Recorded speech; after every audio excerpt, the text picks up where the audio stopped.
ang tao habang nabubuhay, liban na lang sobrang tanda na, o sobrang bata pa, o sobrang mahina dahil sa kasakitan, ang tao dapat naghahanap buhay, kinikita ang kinakain niya. Hindi yung wala ka namang kinikita, nag-electric fan ka pa matulog. Hayaan mo nang pawisan ka. Di ba? Yung damit ka ng damit, gasos ng gasos, ang ginagastos ng damit, tubig sa paglalaban ng damit mo, kuryente sa pamamalansya, tapos pakalat-kalat ka lang naman, wala ka namang ginagawa, hindi bali ng lukot ang suot mo. Lumalaki lang ang gasto sa buhay. Ang kinakabit ng mga wax sa buhok ay kutakot-takot, pahingi pa na hingi ng pang-load, ang gusto pang cellphone, yung may folding bed sa loob, wala namang kita. Puro yabang.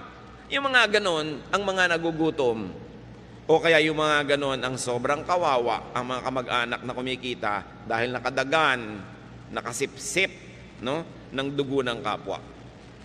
Dapat, pinapayagan natin, tinutulungan at pinapalakas ang loob ng mga naghahanap buhay talaga.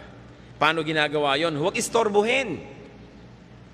Merong mga kamag-anak, may kaisa-isang nagtatrabahong anak, may sakit yung isa, yung pang may trabaho ang pa-absent din para mag-alaga. Ito na nga lang ang kumikita, ang daming mga walang ginagawang kamag-anak, yung kumikita pang inaabala.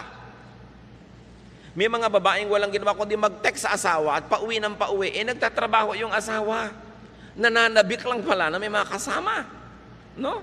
Libangin mo sa sarili mo, makipag-usap ka sa anino mo, makipag-chess ka sa anino mo, huwag mong istorbohin yung nagtatrabaho.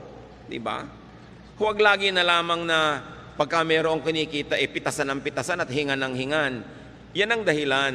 Kaya marami po sa ating mga kababayan na wala ng gana na magnegosyo, mag-agrikultura, magmumuhunan, maghanap buhay sa dami ng nangingikil, sa dami ng humihingi, tinatamad na tuloy yung iba magtrabaho.